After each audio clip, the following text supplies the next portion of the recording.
En esta ocasión, nos vamos a adentrar en el fascinante mundo del pensamiento judío del siglo XVIII y exploraremos un debate teológico que conmocionó a la comunidad judía de Londres. La Divina Providencia, tal como lo concibió el rabino David Nieto en su obra de la Divina Providencia o Naturaleza Universal.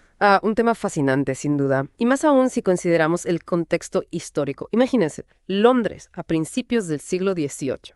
La revolución científica está en pleno apogeo. Figuras como Isaac Newton y Robert Boyle están cambiando la forma en que entendemos el mundo. Y algunos empiezan a cuestionar el papel de Dios en un universo que parece regirse por leyes naturales. Exacto. Y en medio de este hervidero intelectual tenemos al rabino David Nieto, líder espiritual de la Congregación Española y Portuguesa de Londres. Nieto era un hombre de profunda sabiduría, un erudito en la ley judía, pero también un estudioso de la ciencia y la filosofía de su tiempo. Imagínense la sorpresa y hasta la indignación que causó en su congregación cuando, durante un sermón, rechazó la idea de una naturaleza separada de Dios. Fue una declaración audaz. Nieto no solo desafió las ideas deístas que estaban en boga, sino que también sacudió los cimientos de la teología tradicional. Para comprender la magnitud de este desafío, debemos adentrarnos en su obra, de la Divina Providencia o Naturaleza Universal. En ella, Nieto utiliza un diálogo ficticio entre dos personajes, Simón y Rubén, para desgranar las diferentes posturas sobre la relación entre Dios y la naturaleza. Me parece una forma ingeniosa de abordar un tema tan complejo. Podríamos profundizar un poco en este diálogo. ¿Quiénes son Simón y Rubén y cuáles son sus argumentos? Con gusto.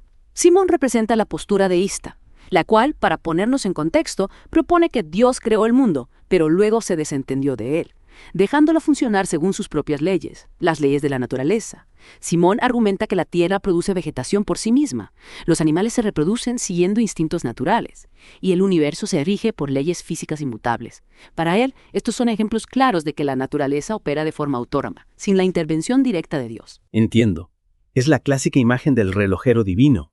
Dios crea el reloj, lo pone en marcha y luego lo deja funcionar solo. Exactamente. Pero Rubén, quien representa la postura de Nieto, no está de acuerdo. Con una lógica implacable, desmonta los argumentos de Simón, señalando sus inconsistencias y sobre todo las implicaciones teológicas que conllevan. Rubén argumenta que la definición de naturaleza que propone Simón no solo es vaga e inconsistente, sino que, al separarla de Dios, niega la posibilidad de los milagros, que son una parte fundamental de la tradición judía. Es decir, que para Rubén, si la naturaleza es independiente de Dios, ¿cómo se explican los eventos sobrenaturales que se narran en la Torá? Exactamente. Rubén plantea una pregunta crucial. Si la naturaleza tiene sus propias leyes inmutables, ¿cómo es posible que Dios intervenga en el mundo para realizar milagros? Si aceptamos la premisa de Simón, tendríamos que concluir que los milagros son imposibles, lo cual contradice la experiencia del pueblo judío y la esencia misma de la fe. Es un punto crucial. Nieto está desafiando la idea misma de una naturaleza independiente de Dios. Así es. Y para sustentar su argumento, Nieto recurre a una fuente fundamental del pensamiento judío, el Kusari, una obra filosófica escrita por el rabino Yehuda Halevi en el siglo XV. En el Kusari, Halevi defiende la idea de que Dios erigió al pueblo judío y le reveló su ley, la Torá, a través de milagros y revelaciones proféticas. Nieto utiliza el Kusari para reforzar su tesis de que la historia del pueblo judío es una prueba irrefutable de la intervención divina en el mundo y de que la naturaleza no puede ser una entidad independiente de Dios. Es fascinante cómo Nieto entrelaza la filosofía con la tradición y la historia para construir su argumento. Pero, si descartamos la idea de una naturaleza separada, ¿cuál es la alternativa que propone Nieto? ¿Cómo concibe él la relación entre Dios y el mundo? Para Nieto, Dios es la verdadera naturaleza, la fuente y el sustento de todo lo que existe. No es un Dios distante que creó el mundo y luego lo abandona a su suerte, sino que está íntimamente involucrado en cada aspecto de la creación, infundiendo vida y energía en cada instante. Es una idea muy poderosa. Podríamos profundizar un poco más en ella. ¿Cómo se manifiesta esa presencia constante de Dios en el mundo? Nieto utiliza la imagen de Dios renovando la creación cada día. No es solo que Dios creó el mundo en el pasado, sino que lo sigue creando, lo sigue sosteniendo en el presente. Cada amanecer, cada latido del corazón, cada soplo de viento es una expresión de la voluntad divina, una muestra de su poder y su amor. Es una visión del mundo llena de asombro y gratitud. Nieto nos invita a ver la mano de Dios en cada detalle de la creación. Exacto. Y esta visión tiene profundas implicaciones para nuestra forma de entender la vida, la moral y la relación entre el ser humano y lo divino. Es un tema apasionante, pero creo que ya hemos cubierto mucho terreno en esta primera parte de nuestra inmersión. Necesitamos un momento para procesar toda esta información. y prepararnos para la siguiente etapa de nuestro viaje. Me parece perfecto. Hemos sentado las bases para comprender la visión radical de Nieto sobre la divina providencia. Hemos visto cómo desafía la idea de una naturaleza independiente de Dios y cómo, en su lugar, propone una visión en la que Dios es la fuente y el sustento de todo lo que existe. En la próxima parte, exploraremos con mayor profundidad cómo se manifiesta esta divina providencia en el mundo, cómo se relaciona con el libre albedrío humano y qué implicaciones tiene para nuestra vida cotidiana. No se lo pierdan. Retomando nuestra inmersión en la divina providencia, según el rabino David Nieto, la pregunta que surge naturalmente es, ¿cómo se articula esta providencia con el funcionamiento del mundo? Si Dios está presente en cada instante, ¿dónde queda el espacio para el libre albedrío humano? Es una pregunta fundamental. Si Dios dirige cada evento, cada detalle, ¿somos realmente responsables de nuestras acciones? ¿Tenemos realmente la capacidad de elegir? Nieto no rehúye esta complejidad, al contrario, la abraza de lleno. Para él, la providencia divina no es una fuerza controladora que anula nuestra libertad, sino un orden preestablecido que nos permite ejercerla. Dios, en su infinita sabiduría, ha creado un mundo con leyes y principios que rigen su funcionamiento, lo que Nieto denomina leyes naturales. Es como si Dios hubiera creado el escenario y las reglas del juego, pero nos deja a nosotros, los actores, la libertad de interpretar nuestros papeles. Exactamente. Dios nos ha dotado de inteligencia, voluntad y capacidad de discernimiento para que podamos tomar decisiones, para que podamos actuar en el mundo y construir nuestro propio destino. Pero si Dios conoce de antemano todas nuestras decisiones, no anula eso, nuestro libre albedrío. Si ya sabe lo que vamos a hacer, no somos simplemente marionetas en sus manos. Nieto nos recuerda que la omnisciencia divina no implica determinismo. Dios conoce todos los caminos posibles, todas las decisiones que podríamos tomar, pero no nos obliga a tomar ninguna en particular. Somos nosotros quienes, en última instancia, elegimos qué camino seguir, qué decisiones tomar. Es una idea liberadora. Dios nos ofrece un mapa con todas las rutas posibles, pero la decisión final de qué camino tomar es nuestra. Precisamente. Y esta libertad, como bien sabemos, tiene consecuencias. Nuestras acciones, ya sean buenas o malas, tienen un impacto en el mundo que nos rodea, en nosotros mismos y en quienes nos rodean. Claro, si sembramos buenas acciones cosecharemos frutos de bendición. Si por el contrario, actuamos con maldad o egoísmo, las consecuencias serán negativas, tanto para nosotros como para los demás. Exacto. Y aquí es donde la providencia divina se entrelaza con la responsabilidad humana. Dios nos ha dado la libertad de elegir, pero también nos ha dado la capacidad de comprender las consecuencias de nuestras acciones y la responsabilidad de actuar con sabiduría y justicia. Pero si Dios interviene en nuestras vidas, ¿con qué permite que ocurran desgracias? ¿Por qué permite el sufrimiento, la enfermedad, la injusticia? Esa es una pregunta que ha atormentado a la humanidad desde siempre. Es la pregunta que plantea Job en el Tanaj. Una pregunta que nos confronta con el misterio del dolor y la aparente contradicción entre la bondad divina y la realidad del sufrimiento. Nieto, como muchos otros teólogos a lo largo de la historia, se enfrenta a este dilema, con humildad y profundidad. ¿Y qué respuesta nos ofrece? ¿Cómo se reconcilia la existencia de mal con la idea de un Dios bondadoso y omnipotente? Nieto nos invita a considerar varias perspectivas. En primer lugar, nos recuerda que el sufrimiento no siempre es un castigo divino. A veces es simplemente una consecuencia natural de nuestras propias acciones o de las acciones de otros. Vivimos en un mundo complejo donde las decisiones de unos afectan a otros y donde las consecuencias de nuestras acciones no siempre son predecibles o controlables. Es decir, que a veces somos nosotros mismos los causantes de nuestro propio sufrimiento o contribuimos al sufrimiento de otros, ya sea por ignorancia, negligencia o mala intención. Exactamente. Pero Nieto va más allá y nos propone otra perspectiva. A veces el sufrimiento puede ser una prueba, una oportunidad para fortalecer nuestra fe y acercarnos a Dios. Una prueba. ¿Cómo es posible que un Dios bondadoso nos someta a pruebas que nos causan dolor y sufrimiento? Nieto nos recuerda que Dios nos ama y quiere lo mejor para nosotros, pero también sabe que necesitamos crecer, madurar, fortalecernos espiritualmente. A veces, la adversidad nos obliga a confrontar nuestras debilidades, a buscar apoyo en Dios, a desarrollar virtudes como la paciencia, la resiliencia y la compasión. Es una perspectiva interesante, aunque no siempre fácil de aceptar.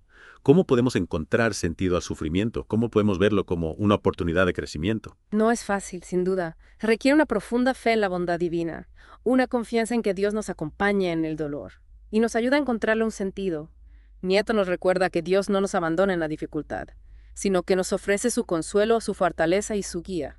Es como si Dios fuera un Padre amoroso que nos permite pasar por momentos difíciles, no porque disfrute viéndonos sufrir, sino porque sabe que esas experiencias nos harán más fuertes, más sabios, más compasivos. Exactamente.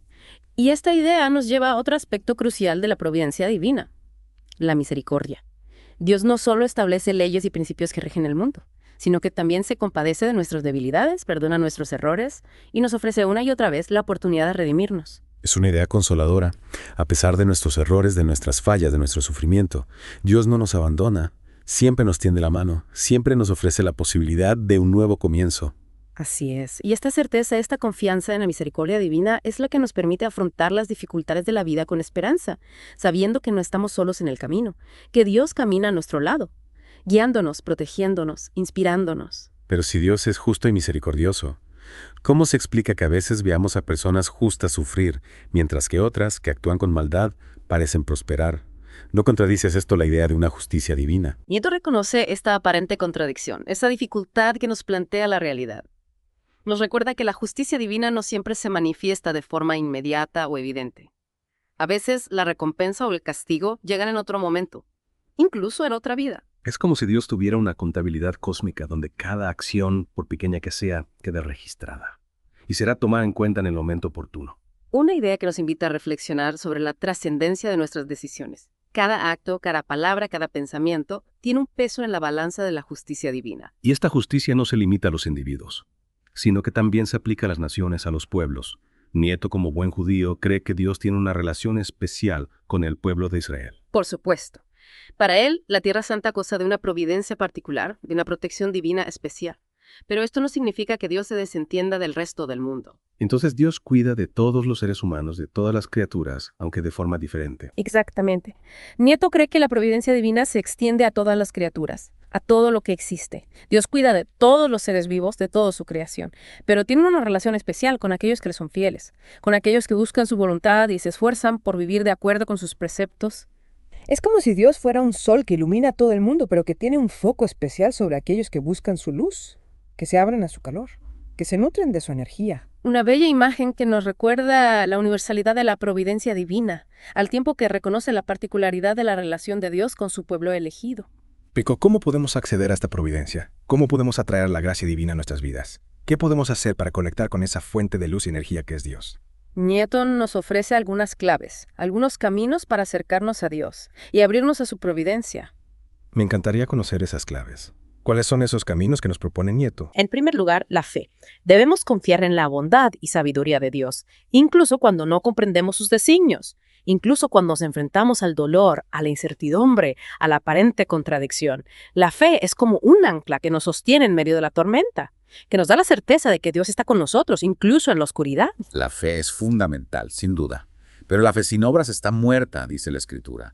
¿Qué más podemos hacer además de confiar en Dios? En segundo lugar, la acción. Debemos esforzarnos por vivir una vida recta, de acuerdo con la voluntad divina, poniendo en práctica los preceptos de la Torá, buscando la justicia, la bondad, la compasión. Nuestras acciones son como semillas que plantamos en el campo de la providencia.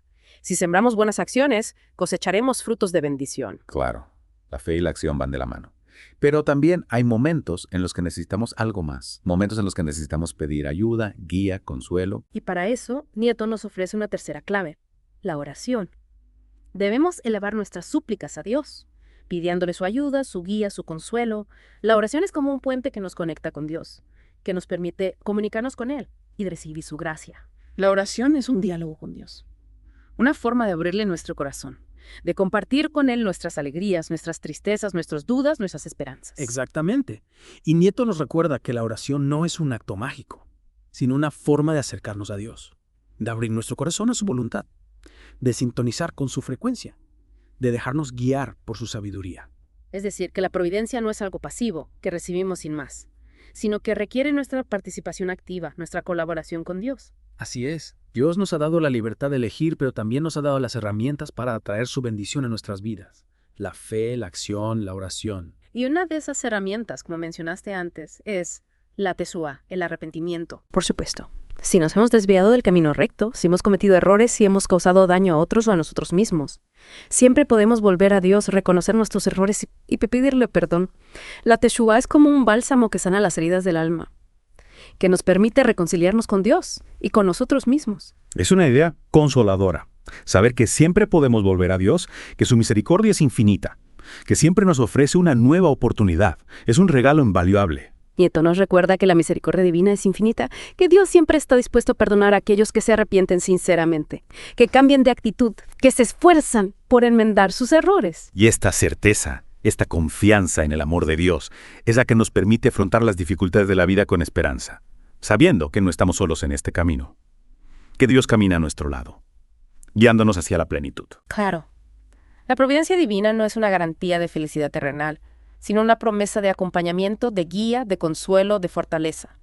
Nos ofrece la certeza de que no estamos solos en este mundo, de que Dios camina a nuestro lado, guiándonos hacia el bien, hacia la luz, hacia la plenitud. Una idea que nos reconforta y nos inspira a vivir una vida plena de significado, buscando la justicia y la bondad, confiando en que Dios, en su infinita sabiduría, dirige nuestros pasos hacia el bien. Pero aún nos quedó un último punto por abordar. ¿Cómo conciliar la aparente independencia de la naturaleza con la omnipotencia divina? Si Dios está presente en cada instante, ¿cómo es que la naturaleza parece funcionar por sí misma, con sus propias leyes y procesos? Ahí está el quid de la cuestión. Y justo ahí retomaremos nuestro viaje en la siguiente parte de esta inmersión. Retomamos nuestra inmersión en la divina providencia. Con esa pregunta que nos dejaste en el aire, ¿cómo se reconcilia la aparente independencia de la naturaleza con la omnipotencia divina? Si Dios está presente en cada instante, ¿cómo es que la naturaleza parece funcionar por sí misma, con sus propias leyes y procesos? Es una pregunta que nos lleva al corazón de la visión de Nieto, una visión que desafía nuestra forma habitual de pensar. Para comprenderla, debemos recordar que Nieto rechaza la idea de una naturaleza separada de Dios, una naturaleza con mayúscula, autónoma y con sus propias leyes independientes de la voluntad divina. Ya veo. Entonces, para Nieto no existe una dicotomía entre Dios y la naturaleza, como si fueran dos fuerzas opuestas o independientes. Exactamente. Para él, Dios es la fuente y el sustento de todo lo que existe, incluyendo aquello que llamamos naturaleza. No hay un solo átomo, ni una sola fuerza que escape a su control, a su sabiduría, a su voluntad. Pero entonces, ¿cómo explicamos la regularidad, la constancia, la aparente autonomía de los fenómenos naturales? Si Dios interviene en cada detalle, ¿por qué el sol sale cada mañana? ¿Por qué las estaciones se suceden con precisión? ¿Por qué el agua hierve siempre a la misma temperatura? Nieto nos invita a considerar que esa regularidad, esa constancia, esa aparente autonomía de los fenómenos naturales no son una prueba de la ausencia de Dios, sino una manifestación de su sabiduría, de su poder, de su amor. Dios ha creado un mundo ordenado, con leyes y principios que lo rigen. Un mundo que funciona con armonía y precisión. Un mundo que refleja la grandeza de su creador. Entonces, cuando hablamos de las leyes de la naturaleza, en realidad estamos hablando de la voluntad divina en acción. No son leyes independientes de Dios, sino leyes establecidas por Dios. Precisamente. Las leyes que rigen el universo no son arbitrarias, ni fruto del azar, sino que reflejan el orden, la armonía, la inteligencia de la mente divina. Es como si Dios hubiera escrito el código fuente del universo, estableciendo las reglas que lo gobiernan. Es una imagen muy potente. Dios no es un relojero que crea el reloj y luego lo deja funcionar solo, sino que está presente en cada tic-tac, en cada movimiento de las manecillas, asegurando que todo funcione con la precisión y la armonía que Él ha diseñado. Exactamente.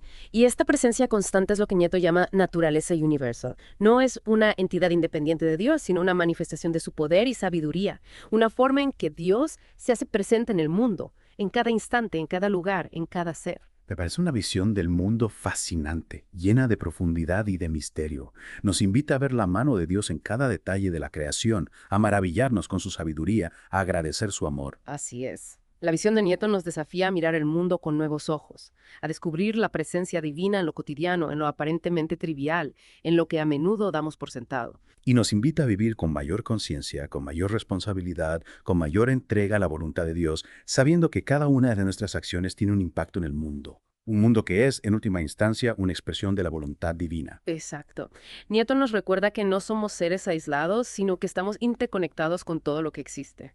Que formamos parte de una gran red de vida que se sostiene y se nutre de la presencia constante de Dios. Una red de vida que debemos cuidar, proteger, cultivar, para que refleje la belleza, la armonía, la bondad del Creador. En definitiva, la obra de Nieto nos invita a una profunda reflexión sobre la relación entre Dios y el mundo, entre la libertad humana y la omnipotencia divina, entre la ciencia y la fe, entre lo visible y lo invisible. Y nos deja con una pregunta que resonará en nuestra mente mucho después de haber terminado esta inmersión. ¿Cómo podemos nosotros, con nuestras acciones y decisiones, contribuir a la realización del plan divino en este mundo?